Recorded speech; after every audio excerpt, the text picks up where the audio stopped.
सबसे पहले मैं आपको बता देता हूँ कि ये जो वीडियो है वो बहुपद का भाग सिखाने के ऊपर पूरे यूट्यूब पर सबसे सिंपल वीडियो है। अगर आप मैथ में कमज़ोर हैं और आपको ये टॉपिक समझ नहीं आता तो आप ये वीडियो पूरे देखिएगा और ध्यान से देखिएगा। मैं आपको बहुत ही सरल तरीके से बहुपद का भाग सिखा दूँगा। अगर आप ये वीडियो पूरा नहीं देखेंगे तो आप पूरा कॉन्सेप्ट नहीं सीख पाएंगे और जब भी आप बहुपद का भाग करेंगे तो आपसे कुछ ना कुछ गलती ज़रूर होगा। अगर इतना कहने के बाद भी आप पूरा वीडियो नहीं देखना चाहते हैं तो आपसे रिक्वेस्ट है कि आप अभी इस वीडियो को छोड़ दीजिए। जो लोग सच में बहुपद का भाग सीखना चाहते हैं केवल वही लोग इस वीडियो को पूरा देखेंगे। तो चलिए वीडियो शुरू करते हैं।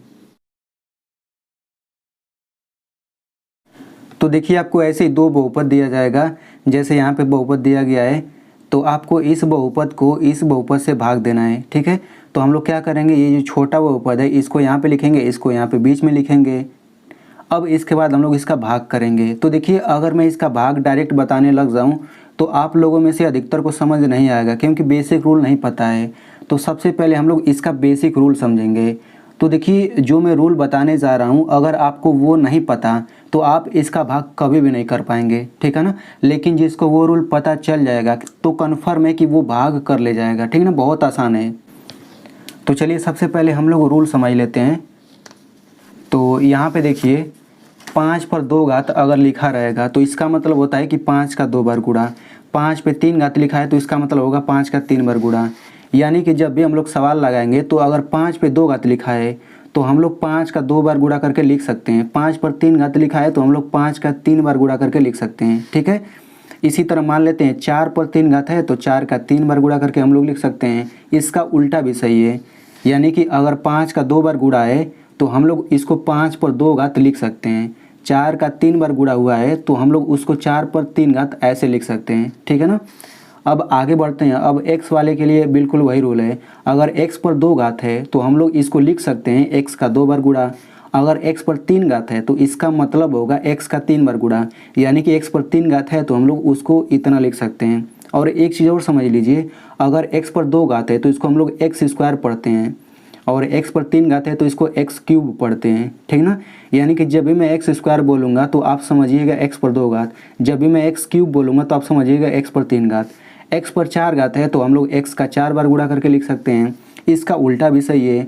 अगर x का 2 बार गुणा हुआ है तो हम लोग x पर 2 घात लिख सकते हैं। x का 3 बार गुणा हुआ है तो x पर 3 घात लिख सकते हैं। x का 4 बार गुणा हुआ है तो हम लोग इतना लिख सकते हैं, ठीक ना। अब इस रूल को समझने से पहले आप लोग मेरी बात को ध्यान से समझिएगा कि जब भी कोई संख्या हो और उस संख्या के तुरंत बाद x आ जाए और दोनों के बीच में कोई चिन्ह ना रहे तो हमेशा उनके बीच में गुणा का चिन्ह होता है, ठीक ना। जैसे एक बार मेरी बातों को फिर से सुन लीजिए। जब भी कोई संख्या आए और उसके बाद x आ जाए और उन दोनों के बीच में कोई भी चिन्ह अगर ना रहे तो हमेशा गुणा का चिन्ह होता है। जैसे यहाँ पे देखिए, यहाँ पे 3 संख्या है और उसके बाद x आया है और दोनों के बीच में ना तो प्लस का चिन्ह है, ना तो माइनस का, ना तो गुणा, ना तो भाग, कोई चिन्ह नहीं है तो हमेशा गुणा का चिन्ह होगा। मतलब 3x को हम 3 गुणा x लिखेंगे। और देखिए यहाँ पे -2 संख्या है और x आ गया है, बीच में कोई चिन्ह नहीं तो गुणा का चिन्ह होगा, यानी -2x को इतना लिख सकते हैं, ठीक है। अब इसको देख लेते हैं। तो देखिए -4 संख्या हो गया और उसके बाद यहाँ पे देखिए x आया है। अब घात कुछ भी हो सकता है लेकिन संख्या के बाद x तो आया है ना और बीच में कोई चिन्ह नहीं है तो गुणा का चिन्ह होगा। तो इसको हम लोग इतना लिख सकते हैं, -4 गुणा x स्क्वायर। अब देखिए x पर 2 घात लिखा है तो हम लोग x का 2 बार गुणा करके लिख सकते हैं। इसका मतलब क्या हुआ कि अगर -4x स्क्वायर आ गया है तो इसको हम इतना डायरेक्ट लिख सकते हैं, ठीक ना। ठीक है, अगर 2x पर क्यूब है तो इसको लिख सकते हैं। देखिए बीच में गुणा का चिन्ह हो जाएगा क्योंकि कोई भी चिन्ह नहीं है तो 2 गुणा x क्यूब हो जाएगा। इसको हम इतना लिख सकते हैं, 2 गुणा x का 3 बार गुणा। यानी कि जब भी हम लोग सवाल लगाएंगे अगर इतना आ गया है तो हम लोग चाहें तो इसको इतना लिख सकते हैं डायरेक्ट, ठीक है।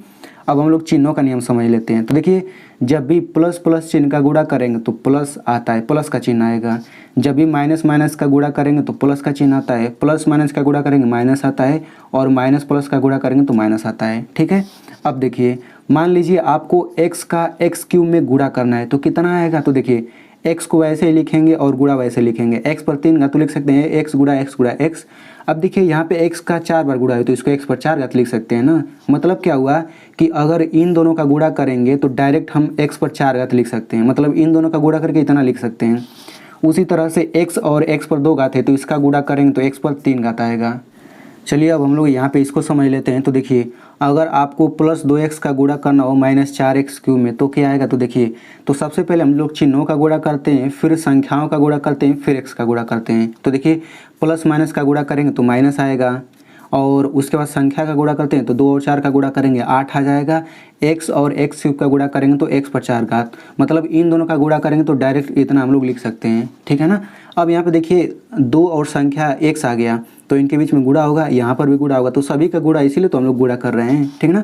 अब देखिए अगर हम लोग इन दोनों का गुणा करेंगे तो क्या आएगा। तो सबसे पहले चिन्हों का गुणा करेंगे तो माइनस माइनस का गुणा करेंगे तो प्लस आ जाएगा, फिर संख्या का गुणा करिए तो यहाँ पे संख्या नहीं यहाँ पे तो केवल 2 ही लिख लीजिए। x और x² का गुणा करेंगे तो x³ आ जाएगा, ठीक है। अब इन दोनों का गुणा कर लेते हैं।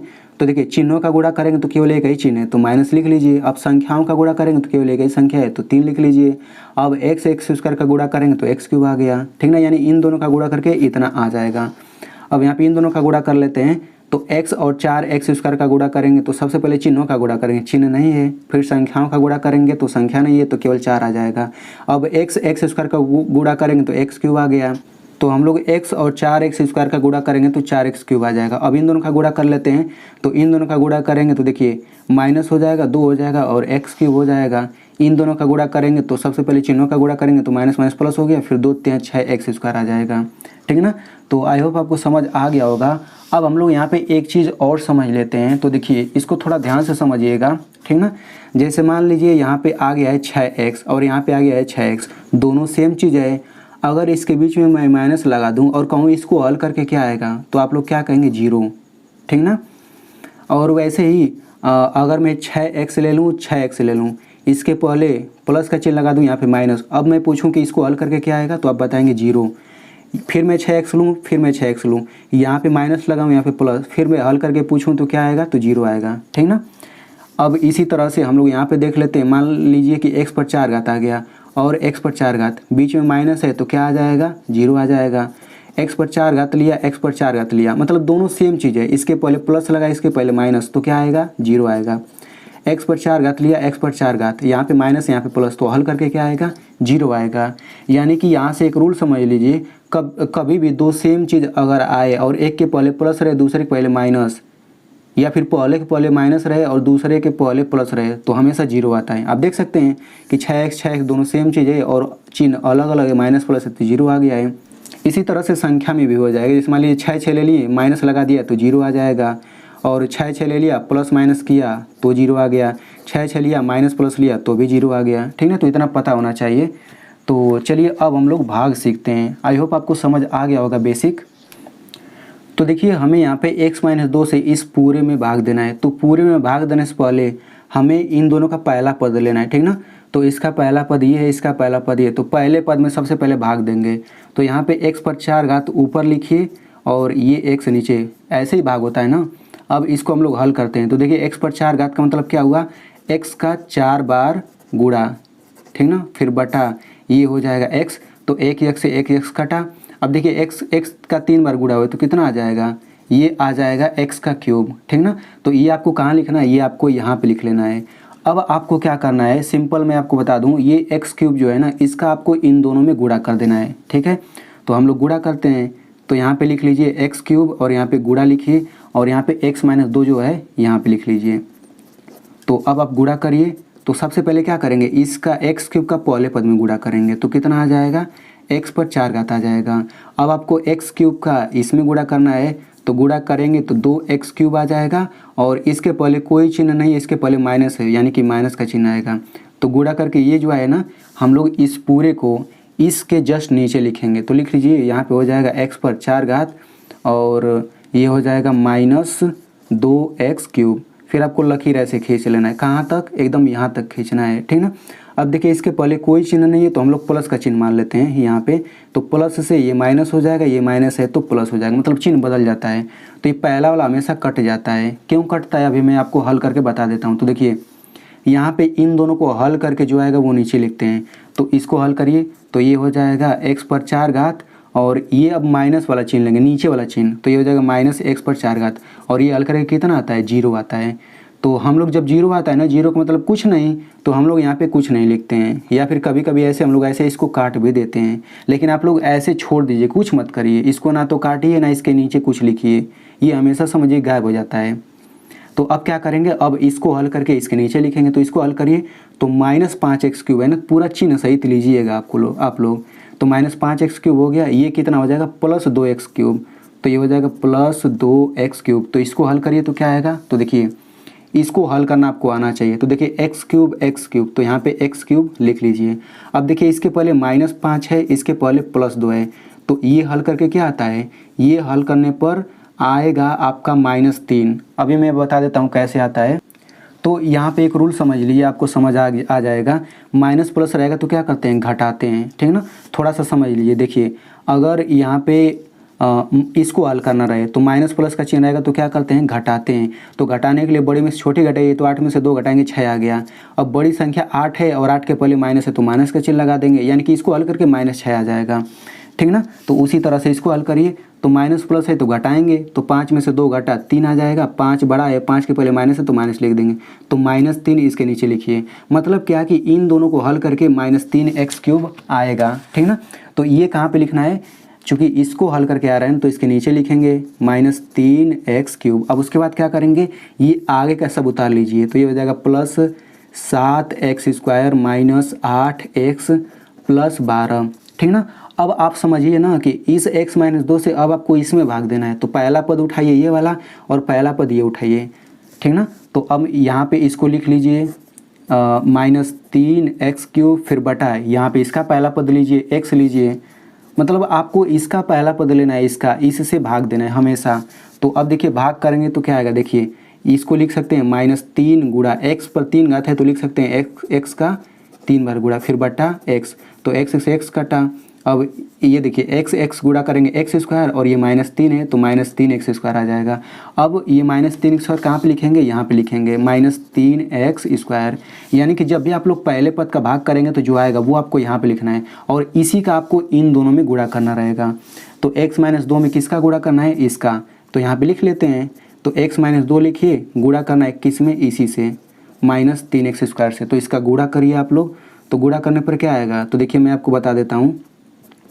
तो सबसे पहले आप ये पहला पद का गुणा करिए, तो देखिए यहाँ पे इसके पहले माइनस है, इसके पहले कोई चिन्ह नहीं है, तो चिन्हों का गुणा करेंगे तो क्या आएगा, माइनस आ जाएगा, मतलब केवल एक ही चिन्ह है। अब संख्याओं का गुणा करें तो केवल एक ही संख्या है तो 3 लिखिए। अब x और x² का गुणा करेंगे x³ आएगा, मतलब इन दोनों का गुणा करके इतना आ जाएगा, ठीक है। अब इन दोनों का गुणा करते हैं तो माइनस माइनस का गुणा करेंगे प्लस, और 2 का 3 में गुणा करेंगे 6, और ये x² है तो x² आ गया, यानी इन दोनों का गुणा करके ये आ गया। तो ये कहाँ लिखना है, एकदम जस्ट इसी के नीचे, ये आपको पता है ना, तो लिख लेते हैं। देखिए यहाँ पे इसी को नीचे लिखना है, तो ये हो जाएगा -3x³ और प्लस ये हो जाएगा 6x², ठीक है ना। अब पूरा लकीर कहाँ तक खींचिए, पूरा एकदम इसके नीचे तक। ये माइनस है तो प्लस हो जाएगा, प्लस है तो माइनस हो जाएगा, तो ये पहला वाला हमेशा 0 आ जाएगा। इसको हल करके आप लोग देख लीजिए 0 आएगा, तो पहला छोड़ दीजिए, दूसरे वाले को हल करिए।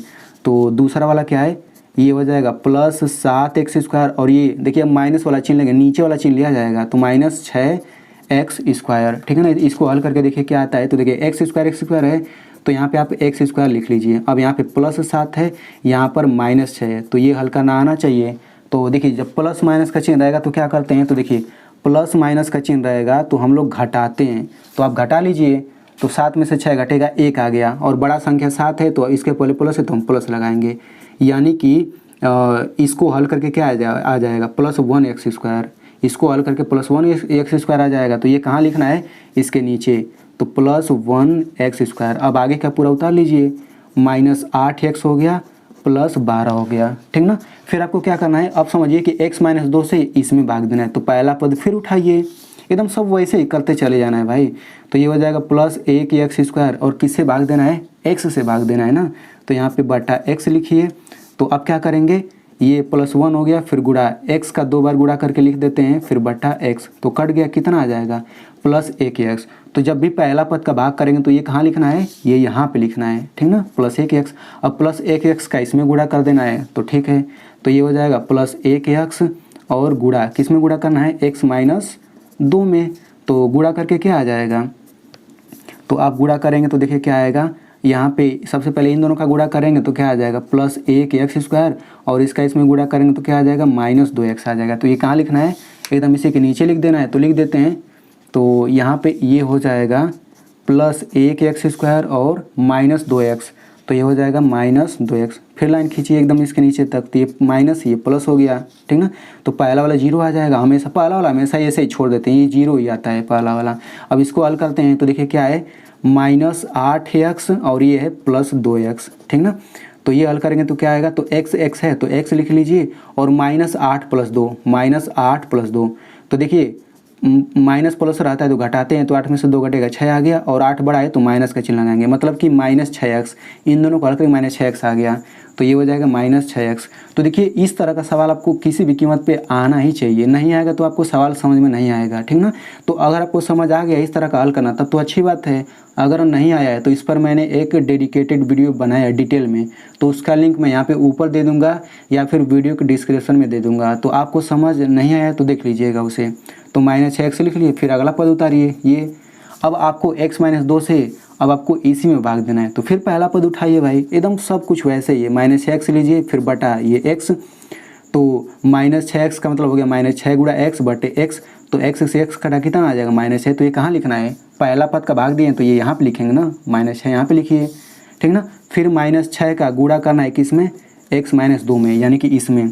तो गुणा करेंगे तो क्या आएगा, यहाँ पे गुणा कर लेते हैं, तो -6x और +12, तो इसके नीचे लिखिए -6x और ये +12, चिन्ह बदल दीजिए, तो ये माइनस है तो प्लस हो जाएगा, प्लस है तो माइनस, ये पहला वाला 0 आ जाएगा, दूसरा वाला भी 0 आ जाएगा। देखिए दूसरा वाला क्या है, दूसरा वाला ये +12 और ये -12, तो देख सकते हैं दोनों सेम चीज़ है, प्लस माइनस है तो 0 आ जाएगा, यानी कि ये भी 0 ये भी 0, तो हम केवल एक 0 लिख लेते हैं।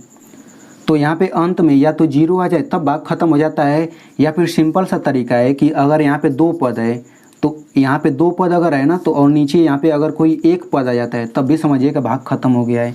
जैसे यहाँ पे आप इसको समझ लीजिए, यहाँ पे देखिए x - 1 से भाग दिया गया है इसमें, तो यहाँ पे 2 पद है और यहाँ पे एक पद आ गया है, तो समझिए कि भाग खत्म हो गया, अब आपको नहीं देना है। उसी तरह से देखिए यहाँ पे 2 पद है तो भाग करने पर यहाँ पे एक पद आ गया, एक संख्या आ गया, तो भाग खत्म हो गया है।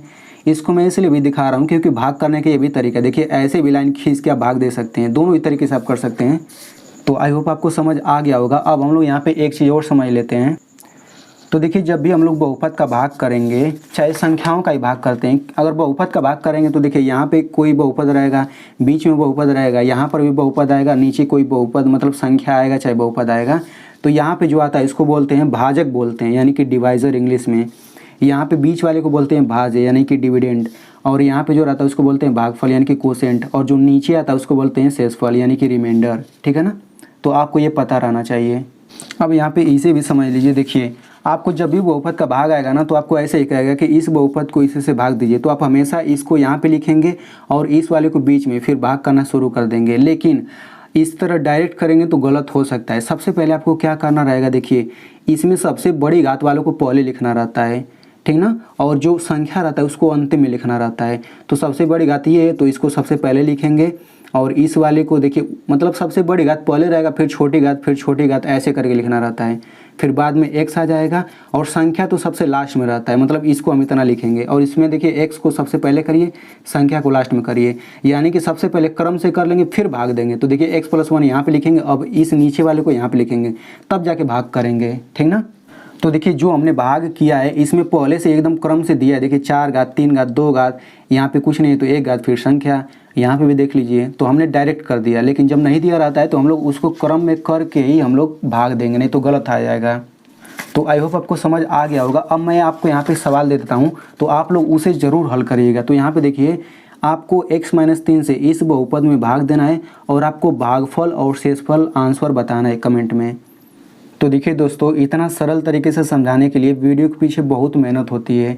सच में इस वीडियो को बनाने में बहुत मेहनत लगा है। तो आप लोगों से रिक्वेस्ट है कि केवल एक लाइक कर दीजिए, और इस वीडियो को अपने दोस्त के साथ ज़रूर शेयर करिएगा, क्योंकि आपको समझ आ गया है तो उसे भी समझ आ जाएगा, उसका बहुत फ़ायदा हो जाएगा।